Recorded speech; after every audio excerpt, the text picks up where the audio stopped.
मैं इस चीज़ पे बहुत विश्वास करता हूँ और आप लोग भी करिए कि ये जो संघर्ष है, ये तो मैंने एक संघर्ष की बात बताई, ये जो संघर्ष है यही आपको वो काबिलियत देता है, यही आप में वो स्किल सेट भरता है, वही नॉलेज भरता है जो आपको एक दिन वहाँ पहुँचा देता है जहाँ पहुँचना चाहते हैं, या आपके उस सपने को सच कर देता है जो आप देखते हैं।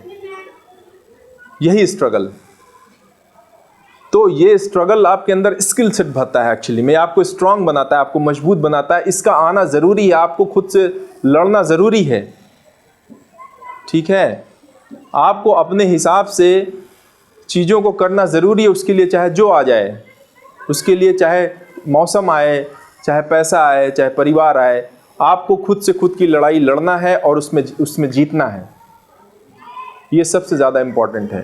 ठीक है, और इसको ऐसे भी समझा जा सकता है कि संघर्ष जीवन में कितना ज़रूरी है, कितना महत्वपूर्ण है। इसको ऐसे भी समझा जा सकता है कि एक आदमी कहीं जा रहा था, तो रास्ते में उसने देखा कि जो तितली होती है जिसमें से निकलती है कोकून, जो होता है, कोकून होता है ना, एक झिल्ली नुमा, उसके अंदर से तितली फाड़ के बाहर निकलती है, तो वो फिर जो है तितली बन जाती है। तो वो जा रहा था जब आदमी, कहीं उसने रास्ते में देखा कि ये कोकून जो है हिल रहा है, हिल रहा है, तो उसको लगा कि देखें क्या है। जब वो पास गया तो समझ गया कि कोई तितली बाहर आना चाहती है। तो जैसे आदमी देखता है ना, थोड़ा उसने देखा तो उसको तरस आ गया कि चलो इसकी मदद कर देते हैं यार, ये पतली सी झिल्ली है, इसको फाड़ देते हैं तो ये बाहर आ जाएगा, इसकी मदद कर देते हैं। उसने ऐसा ही किया, वो बाहर आया, उसको लगा कि अब ये उड़ेगा। जब वो बाहर आया तो उसकी बॉडी फूली हुई थी और उसके पंख जो है वो छोटे थे, बॉडी से चिपके हुए थे, और वो सोचा कि चलो थोड़ी देर और रुकते हैं, शायद ये उड़ेगा, तितली है तो उड़ेगी। लेकिन वो तितली कभी भी नहीं उड़ सकी, वो हमेशा रेंगती रही। क्योंकि जो नॉर्मल और नेचुरल प्रोसेस होता है एक कोकून का तितली बनने में, बटरफ्लाई बनने में, वो ये होता है कि वो जो लड़ाई है वो काफ़ी देर तक चलती है। वो जो संघर्ष है उसका बाहर आने का, जो बच्चे का संघर्ष है बाहर आने का, वो बहुत लंबा चलता है। वो लड़ाई बहुत देर तक चलती है और बहुत भयंकर चलती है। और उस पूरे प्रोसेस में गॉड ने इस तरह से क्रिएट किया है कोकून को तितली में बनने में कि वो उस लड़ाई में वो जो उसके बॉडी का फ्लूइड होता है वो पंख में धीरे धीरे धीरे धीरे कन्वर्ट होने लगता है। उसी संघर्ष की वजह से, उसी लड़ाई की वजह से वो कन्वर्ट होने लगता है और उसकी बॉडी स्लिम होने लगती है, पतली होने लगती है। और फिर लड़ते लड़ते वो पूरी तरह डेवलप हो जाता है, उसके अंदर इतनी ताकत आ जाती है कि वो खुद से फाड़ के बाहर आता है। और जब तितली खुद से फाड़ के बाहर आती है तो फिर वो उड़ने लगती है, फिर वो आसमान की सैर करने लगती है। तो मैं ये बताना चाह रहा था इस कहानी के ज़रिए कि संघर्ष लाइफ में ज़रूरी है। ठीक है, इससे घबराना नहीं है, इससे डरना नहीं है, बल्कि इससे लड़ना है और इससे जीतना है। जब भी आए ये सोचो, और ये हो सकता है आपको भी इस वक्त महसूस होता हो कि जब भी प्रॉब्लम्स आती है, हम सही अगर एक डायरेक्शन में आराम से चले जा रहे हैं, जब भी प्रॉब्लम्स आती है तभी हम दूसरा रास्ता खोजने की सोचते हैं। ठीक है, जब तक उस रास्ते पे आराम से चले जा रहे हैं हम नहीं सोचते। जब कभी कोई प्रॉब्लम्स आई, कोई हर्डल्स आया, तब हमारे दिमाग में और ऑप्शंस आना शुरू हो जाते हैं। फिर उससे बेहतर ऑप्शन निकल के आ जाता है, उससे बढ़िया ऑप्शन निकल के आता है, तो आपको लगता है यार ये तो उससे भी अच्छा है। तो इसीलिए कोई भी प्रॉब्लम आए तो आप घबराइए मत, उसको देखिए कि किस तरह से उसको सॉल्व करना है, किस तरह से उसको टैकल करना है, किस तरह से लड़ के इससे बाहर आना है।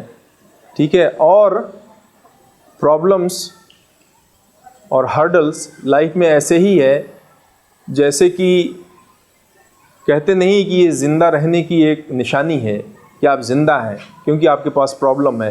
जैसे ईसीजी रिपोर्ट आपने देखा है, ईसीजी रिपोर्ट, हार्ट की जो रिपोर्ट आती है, किसी का अगर घर में रिश्तेदारी में कभी कोई हार्ट से रिलेटेड प्रॉब्लम आई हो, आप ईसीजी करवाने गए हों, तो इसमें ईसीजी में जो हार्ट बीट आती है वो ऐसे ऐसे आती है, ऐसे ऐसे। और अगर जब फ्लैट आ जाए तो गया ना, वो गॉन। तो ये इसी तरह लाइफ भी है। आपकी अपनी लाइफ जो है, जैसे जिंदा रहने के लिए हार्ट बीट का अप एंड डाउन होना ज़रूरी है, वैसे लाइफ में प्रॉब्लम्स का आना ज़रूरी है।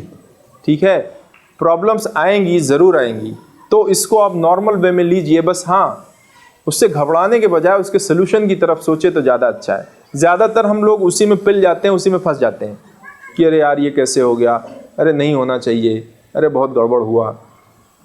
हम अपनी एनर्जी उस तरफ लगा देते हैं कंप्लेन करने में, उस प्रॉब्लम को और एक्सप्लेन करने में, ना कि उसकी सोल्यूशन की तरफ कि इसका सोल्यूशन क्या। चलो प्रॉब्लम जो है सो है, सोल्यूशन क्या है इसका, क्योंकि बहुत सारी चीज़ें हमारे कंट्रोल में नहीं है लाइफ में। तो फाइनेंशियल प्रॉब्लम हमारे बस में नहीं है कि अगर हम अभी हमारे पढ़ने की एज है तो उसका सोल्यूशन क्या है, आप ये ढूंढिए। ठीक है, उसके सोल्यूशन पे ज़्यादा ध्यान दीजिए कि कैसे हम एडजस्ट करें, जो है उसी में कैसे एडजस्ट करें खुद को। ये आपको ज़्यादा रिलैक्स करेगा, ज़्यादा इजी करेगा कंपेयर टू कि आप उस प्रॉब्लम को सोचते रहिए और अपने को भी कोसिए, अपने माँ बाप को भी कोसिए, सबको कोसते रहिए कि क्यों नहीं, क्यों मेरे साथ ऐसा हुआ, क्यों मेरे साथ वैसा हुआ। व्हाट इज़ अ सोल्यूशन, ये इस पे ध्यान दीजिए। और